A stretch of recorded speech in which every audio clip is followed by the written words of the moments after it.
नमस्कार, स्वागत है आपका केदारखंड एक्सप्रेस न्यूज़ में। मैं हूं संगीता सपना बुटोला। यूसीसी लागू करने वाला देश का पहला राज्य उत्तराखंड बन गया है।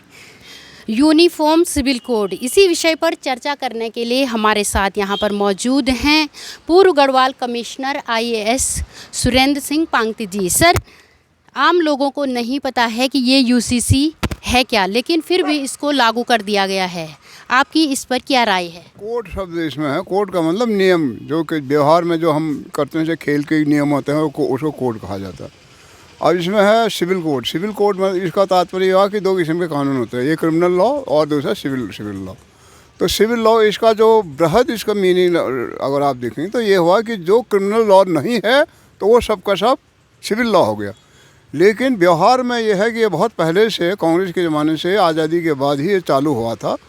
इसमें प्रश्न उठाता जो मुस्लिम, जो उनकी जो है मैरिज लॉ है, जो उनके कानून, शादी ब्याह के कानून हैं, शरिया लागू करते हैं, वो एक से ज़्यादा हिंदू कोड में, सिविल कोड में ये है कि हम हिंदू लोग एक से ज़्यादा विवाह नहीं कर सकते हैं एक ही एट ए टाइम।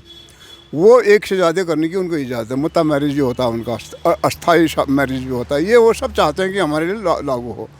तो इसलिए मुसलमानों के लिए उनको छोड़ दिया गया था कि तुम्हारे जो रीति रिवाज है, तुम्हारा धर्म है, उनके साथ जो तुम करना चाहते हो तो वो करो। हम हिंदुओं के लिए कोड बना दे, उन्हें हिंदू मैरिज कोड है। संदर्भ में बार बार ये रिपीट होता है। अभी भी जो यूसीसी का अर्थ केवल इतना ही है अभी वर्तमान में भी। उसमें जो अधिकार है, जैसे ये तो मैरिज का हुआ, शादी के नियम, हिंदू शादी के नियम अलग है, उनके शादी के नियम अलग है। जो हिंदुओं का शादी विवाह का जो कानून है वही उन पर भी लागू होगा। और उस पर फिर जो स्त्री पर, जो वाइफ है, वाइफ एंड हस्बैंड दो पार्टनर हैं।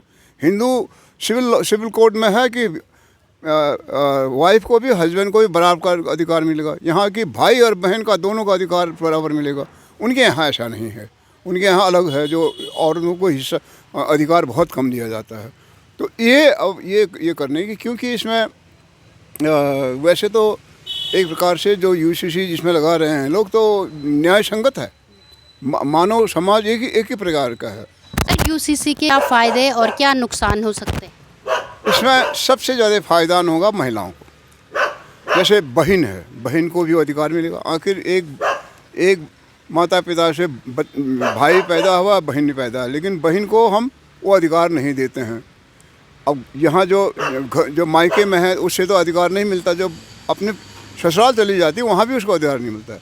अब होगा ये कि अब जितना भी अधिकार होगा भाई बहन को बराबर मिलेगा। वो जिसकी विवाह होगा, विवाह जाके वहाँ ससुराल में जाएगी तो वहाँ भी उस जिसकी पत्नी है उसके जितने संपत्ति है उसको बराबर का अधिकार मिला। तो महिलाओं को होगा तो ये न्याय संगत है कि एक महिला को आप वंचित कैसे कर रहे हैं, वो भी उसी माँ बाप से पैदा हुए हैं, और उनका भी जो संपत्ति है उसमें बराबर का हक होना चाहिए।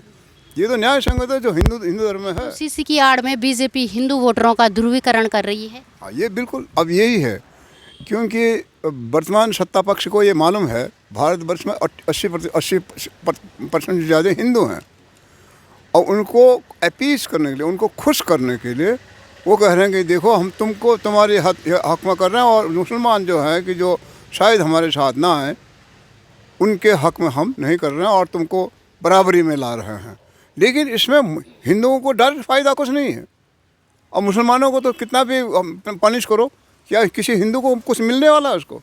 वो तो इसका इतना है कि वहाँ की महिलाओं को जो फ़ायदा होगा वो है, वो उसके लिए तो यूनिफॉर्म सिविल कोड अच्छा है। लेकिन ये कहना है कि ये हिंदू मुसलमान का मुद्दा है, ये गलत है। सर, प्रदेश में जितनी भी जनजातियाँ हैं उसको इस संहिता से बाहर रखा गया है, इसमें आपका क्या विश्लेषण है? इसमें देखिए, संविधान में पहले से प्रावधान है। संविधान में यहाँ तक प्रावधान है कि जो अनुसूचित जनजाति के जो लोग हैं उनकी संपत्ति किसी गैर जनजाति को ट्रांसफ़र हो ही नहीं सकता। तो ये है। दूसरा, जितने भी जनजाति हैं हमारे, अधिकतर जनजातियों का, भोटिया जनजाति के हैं, भोटिया जनजाति का पूरे एक बात, शादी कैसे होगी, उनका जो उत्तराधिकार का क्या नियम है, सब लिखा हुआ है। और उसमें ये लागू है, यूनिफॉर्म है। वो उसमें कहा गया है कि इनके जो भाई और बहन को बराबर अधिकार मिलेगा, पुरुष और स्त्री को बराबर अधिकार मिलेगा, उसमें कहा गया है। उसमें ज़्यादा अंतर नहीं है। तो एक जनजाति के एक व्यक्ति ने मीडिया में लिखा, स्पष्ट लिखा, बहुत सही लिखा उसने। उन्हें कहा कि हमारे लिए आप बनाते, इसे स्वीकार करते हो, शामिल करते हो, तब भी कोई अंतर नहीं आने वाला। हम तो वो करते ही हैं। हमारे समाज में महिलाओं को बराबर का अधिकार पहले से है, बल्कि कहीं कहीं उल्टा है। हमारे यहाँ कहीं महिलाओं को अधिक अधिकार है और पुरुष को कम है। लेकिन हम प्रश्न नहीं करते, हम कहते हैं कि हम पुरुष हैं, हम मेहनत कर लेंगे, कमा लेंगे। और महिला को तो घर में रहना पड़ता है, उसको ज़्यादा प्रोटेक्शन की आवश्यकता रहती है।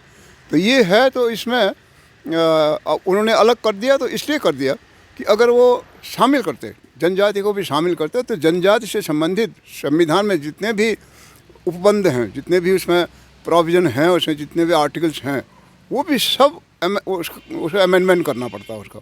तो ये लंबा प्रोसेस हो जाता। उस लंबा प्रोसेस और उसकी आवश्यकता नहीं, एज इट इज़ ऑलरेडी वैसे है जैसे अब यूसीसी में है, वैसे अधिकार उनके हैं। तो इसलिए वो उन्हें आसान समझ के कि भी इसकी आवश्यकता नहीं, ये तो पहले से इनकी इसमें है, इसलिए कमी रहेगी इसमें। क्यों वो इतना हल्ला कर रहे हैं, वो ये है कि चर्चा नहीं हुई। ये जो परिपाटी अभी चली आ रही है वर्तमान सरकार में, चर्चा नहीं करते हैं। 3 कृषि कानून ये लाए, ऑर्डिनेंस जारी करके लाए, चर्चा ही नहीं की। उसके बाद उनको वापस लिया, उसमें भी कुछ बिना चर्चा करके वापस भी ले लिया। फिर बाद में इन्होंने बयान दिया कि हम किसानों को नहीं समझा पाए। तो हम उनको प्रश्न करते हैं कि आपने किसानों को समझाने की कोशिश कब की? आपने तो जो आपके एमपीज हैं, आपके पार्लियामेंट में भी इसको समझाने की कोशिश नहीं की, आपने ऑर्डिनेंस जारी करके लागू कर दिया। तो ये कमी इसमें भी रही है। इसलिए इसमें अगर ये थोड़ी बहुत इनसे चर्चा कर लेते, तब इसमें लागू करते, तो बहुत सारे मुसलमान इसके पक्ष में सुना, जो मीडिया में वो पक्ष में, वो कहते हैं कि ये ठीक हुआ था, अन्याय हो रहा था। अच्छी बात है, उनको भी थोड़ा सा उनसे चर्चा कर लेते। तो वैसे कृषि कानून में भी है, किसानों से अगर करते इतना बड़ा आंदोलन नहीं होता जो दिल्ली में हुआ।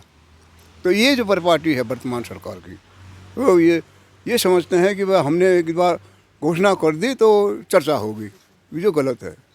ये प्रदेश की मौजूदा सरकार की कहीं ना कहीं ये कमी मानी जा सकती है कि चर्चा नहीं करते हैं। कोई भी कानून लाते हैं या विधेयक लाते हैं तो बिना चर्चा के ही अपने आप उसको पारित कर देते हैं। किसी से भी चर्चा करना जरूरी नहीं समझा जाता, इसलिए विरोध का सामना कहीं ना कहीं करना पड़ता है। लोकतंत्र में बिना चर्चा के आप कर रहे हो तो वो लोकतंत्र के खिलाफ है, सभी कहेंगे। अगर आप चर्चा करते हो, आम जनता से चर्चा करो पहले, नहीं तो कम से कम अपने हाउस में तो करो। हमारे जो प्रतिनिधि हाउस में उनके बीच में करो, भले ही मत मानो उनकी बात, लेकिन चर्चा करने में आपको क्या जा रहे है? तो लोकतंत्र की परिपाटी है। अगर आप लोकतंत्र की अगर चर्चा नहीं करते हैं तो तांत्रिक जो परिपाटी है उसके उल्लंघन हो रहा है। इसी पर ये मुद्दा ज़्यादा उठ रहा है। अगर ये कर लिया होता तो इनको कहने को हो जाता हमने तुमसे चर्चा कर ली थी, अब तुमने गलत बात कही तो हम क्यों मानते हैं उसको, हम तो सही बात मानेंगे, ये कह सकते थे। तो ये इनकी कमजोरी ये है इसमें। बहुत बहुत धन्यवाद सर। बाकी खबरों के लिए बने रहें केदारखंड एक्सप्रेस न्यूज़ के साथ। नमस्कार।